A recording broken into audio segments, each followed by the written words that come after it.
Very good morning, students. Here we discuss definitions of language in linguistics. But before proceeding, we should think that what is language. So, in general, if we think that language is a coding system, it is expressed by symbols, and what efforts we make when we learn language. So that is, we start from alphabets, we write, we learn how to write alphabets and how to speak, and then we learn words, then small sentences, and then big sentences, and same with writing and speaking. Then we learn grammar, right? And voice modulation and so many things, right?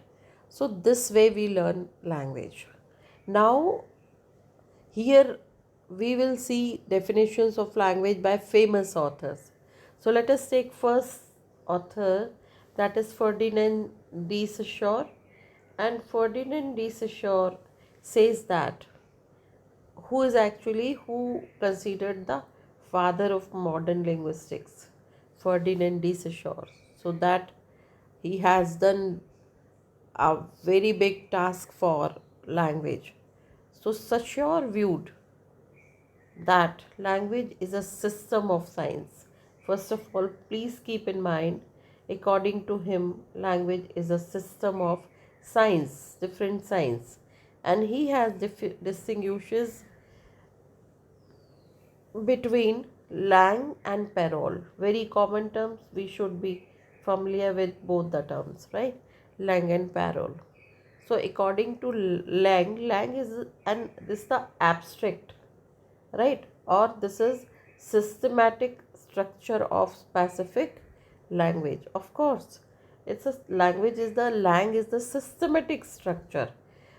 What systematic structure? Grammar. We have to place subject, then verb, then object. Subject is defined in different way. That's a noun or pronoun, right? And then what is now? Here also this is noun or pronoun, but this noun or pronoun is doer, right? And this noun is or pronoun is receiver, right? So he do means he work, and work means verb, and then this work will affect here. This way we can understand that's a anything which is in order, right? And systematic. So that is called lang. That is called lang. Shared by community. That system is shared by community. The system itself means understanding that this is the coding system, and which is uh, understood by our community members, and then we are very comfortable to understand and to express the same. Now parole is what? Actual The actual concrete instances of speech or language used by individual performance, right? So parole is what is that is concrete instances of speech or language used by individuals. So that is parole is person, actually person to person. When it is one is set, this is the system, lang is the system, right? So lang is the system, and that is performance. So that's grammar book, or grammar is we you learn grammar, but actually how uh, practically how we use that grammar, that is called parole, that very person to person. So very good language definition. He famously compared language to a sheet of paper with thought on one side and sound on the other, inseparable. So he compared language to a sheet of paper with thought. So in one sheet of paper, thought is written there on one side and another side sound. So that is inseparable. What thought, what is written, and what is spoken, both are different. So this way he compares system and performance. Lang means system and parole is performance. Means system is made, but practically performance is very different. Even if you speak something, I'm making video, but next time I'll make the same video, so my sentences will be different. That is performance. We cannot repeat the same what we ourselves spoken for something. So this is the definition which is uh, given by Ferdinand de Saussure, and somewhat he is talking about creativity. That one system is set, one's guidelines, we can say, are set. Yeah, this way we are going to speak, our community members understand, and then that is understanding which is developed among all community members. And then performance, now time to perform. So when we perform, that is totally different. System is set, but then performance, every time new performance. So that is, this definition is given by Ferdinand de Saussure. Now come to Sapir, very famous author. Sapir, Edward Sapir, defined language as purely human and non-instinctive method of communicating ideas, emotions, and desires by means of voluntarily produced symbols. Many things he have spoken here. First of all, he says that language is pure humanly, right?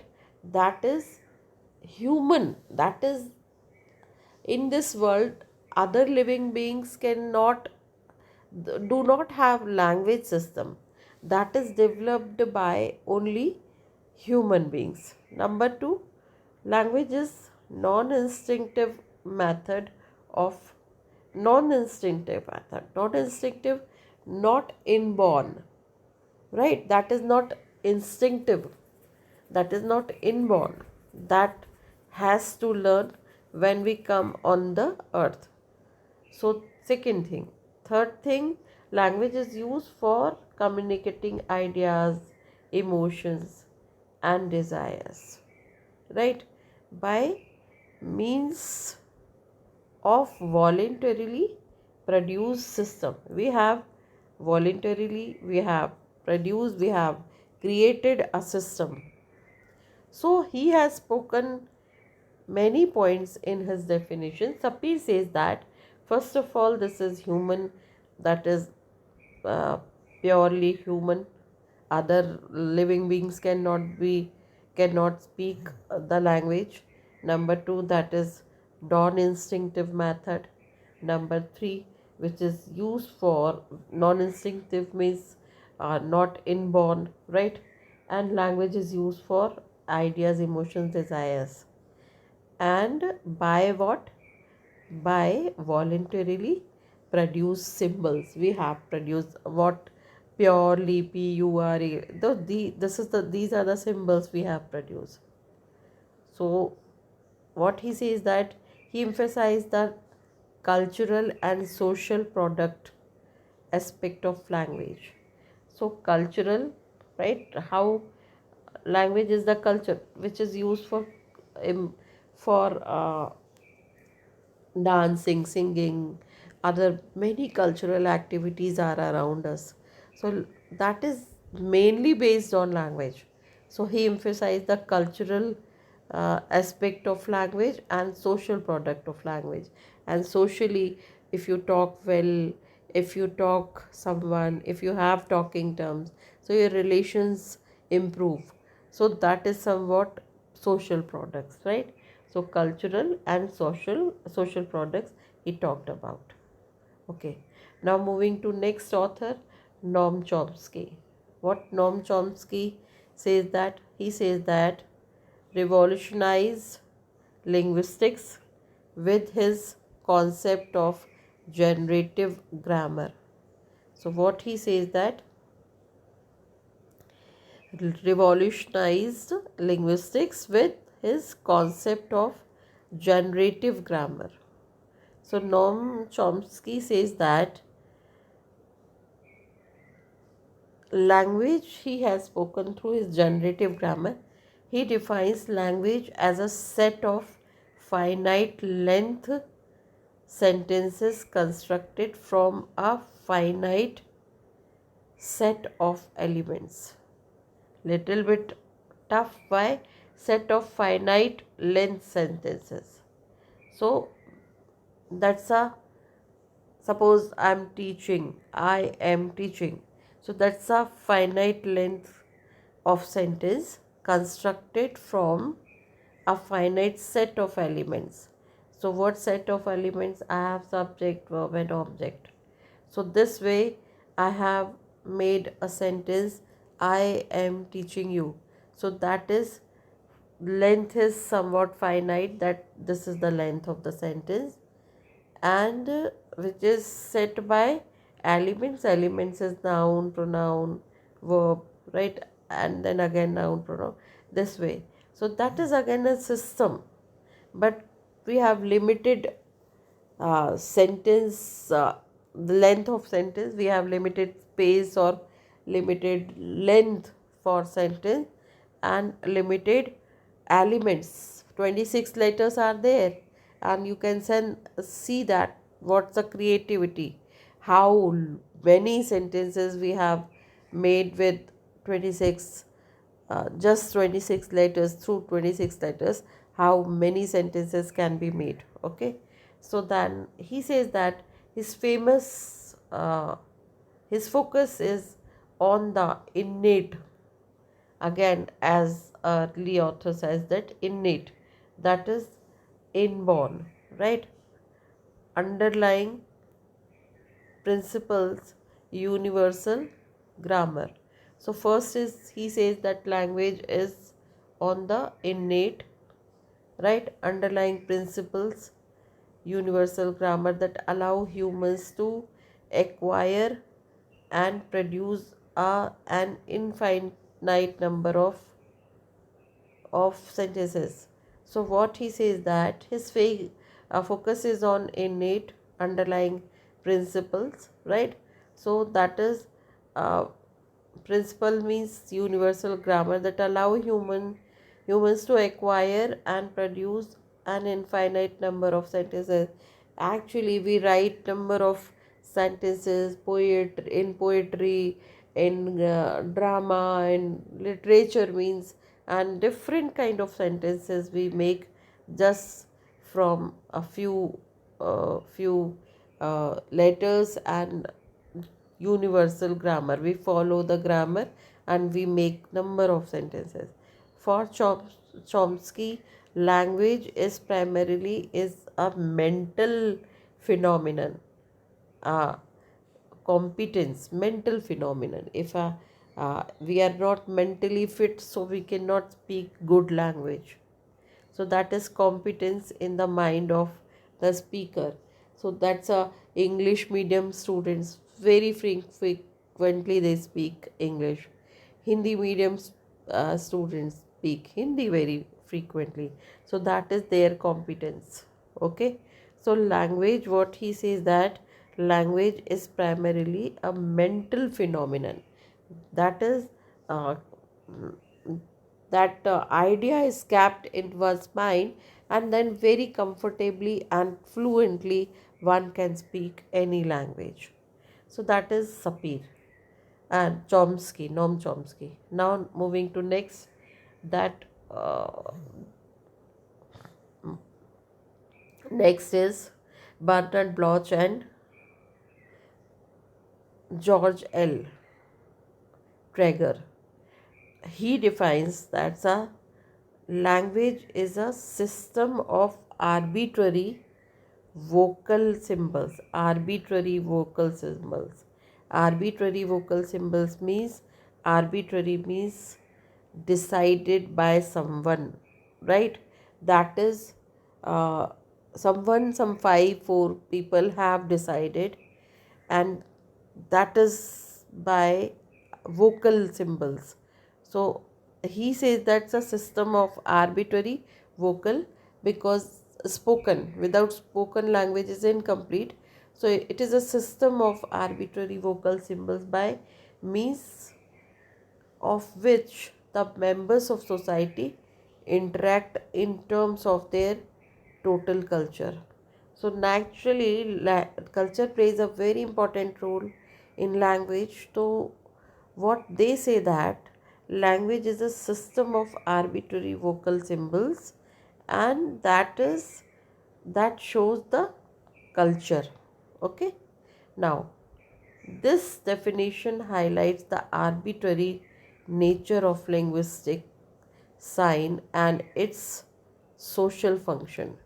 So, this definition highlights the arbitrary nature of linguistic sign, means that the this according to this definition, language is arbitrary, which is decided by someone, right? And sign, different kind of sign, that is decided by someone, and now that is the social function, means we are social, that's why we use language. So language is used for social function. Okay. Now next is Otto Jesperson. Otto Jesperson emphasize, next author, emphasize the essence of language is human activity.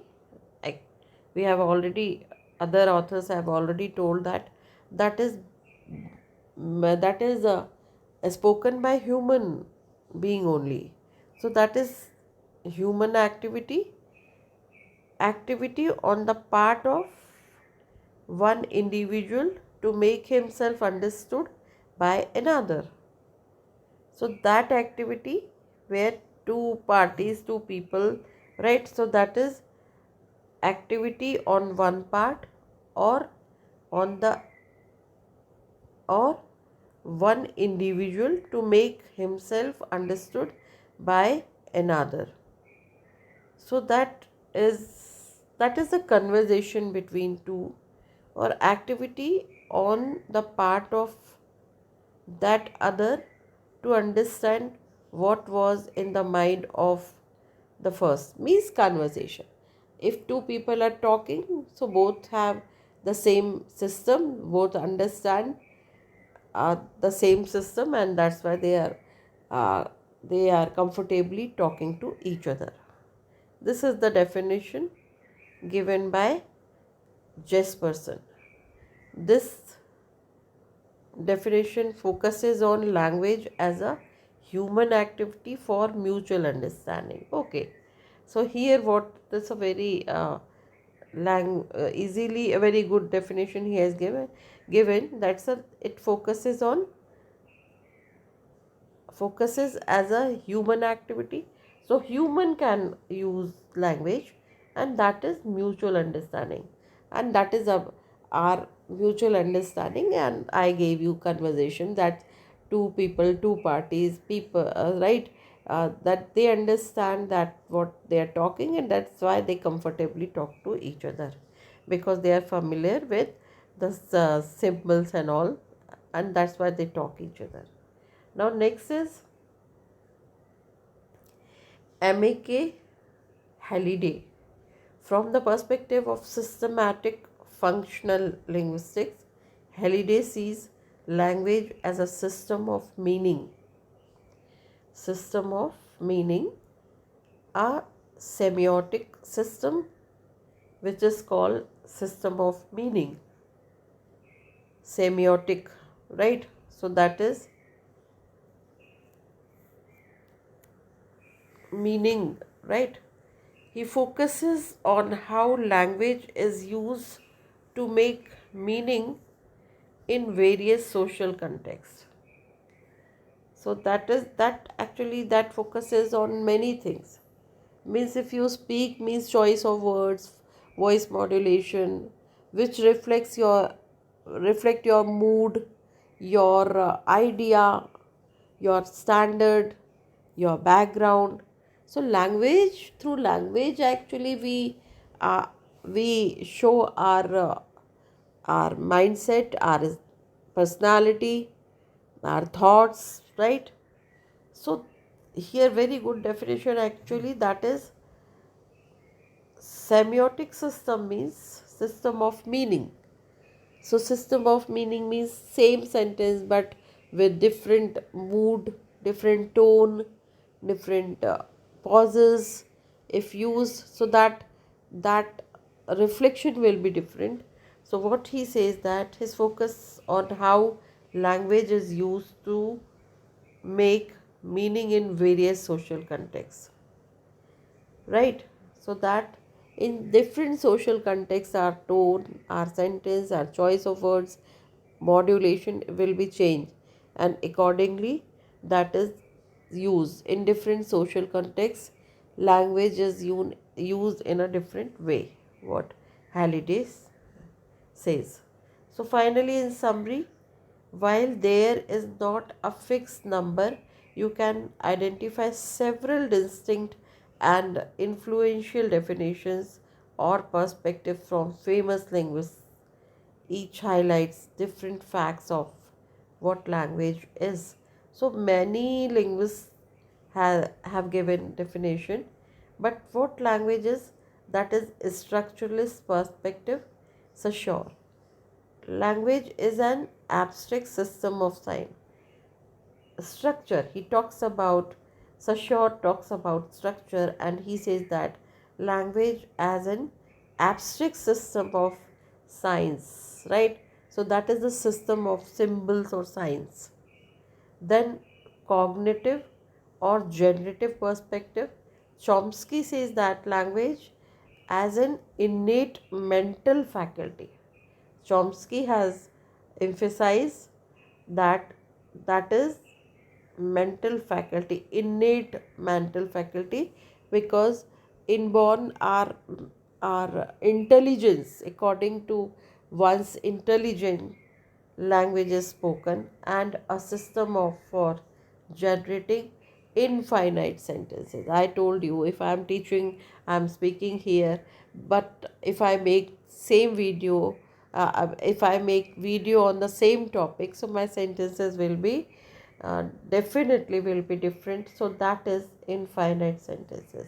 So limited through limited words we speak number of sentences, but that depends on our mental faculty, inborn mental faculty, or that is something our caliber, our intelligence. Then that gives us lot of uh, new sentences or creativity or creative sentences. So that is there. Then socio-cultural perspective, Sapir, Bloch, and Traeger, Halliday. What they say, language as a social and cultural product. Language is social. It is used for social and cultural reflection, a tool for communication and interaction. So that is the tool for communication and interaction. Yeah, language plays a very important, significant role in a community when we want to communicate or interact. So we have to use a very good language and meaning making system, and that is uh, used for meaning. Sometimes we say that, oh sorry, I didn't mean it. Why? Because we don't use proper sentence or proper gesture posture or proper tone, and that is why it can be misinterpreted. So that is why these authors have said that this is a meaning making system which uh, which is used for to show our meaning, right? Then next is functional or activity based perspective. So another author has given another perspective. This person says that language as human activity for communication. So that is, language is a human activity, right, which is spoken by human.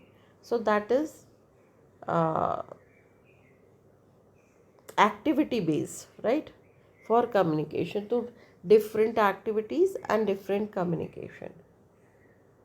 So these are just some of most prominent, and within each broad perspective, there can be further nuances and variations.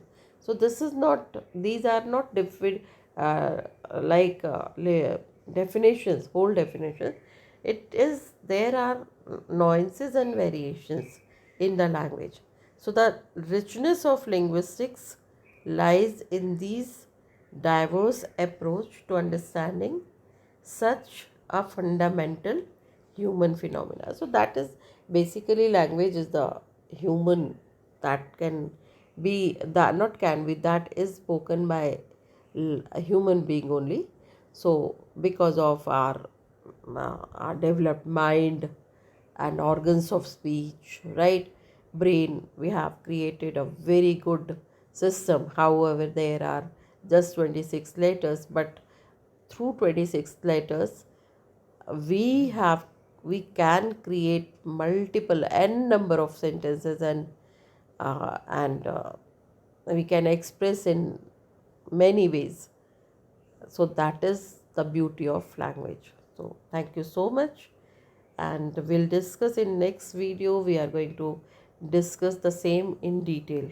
Thank you so much.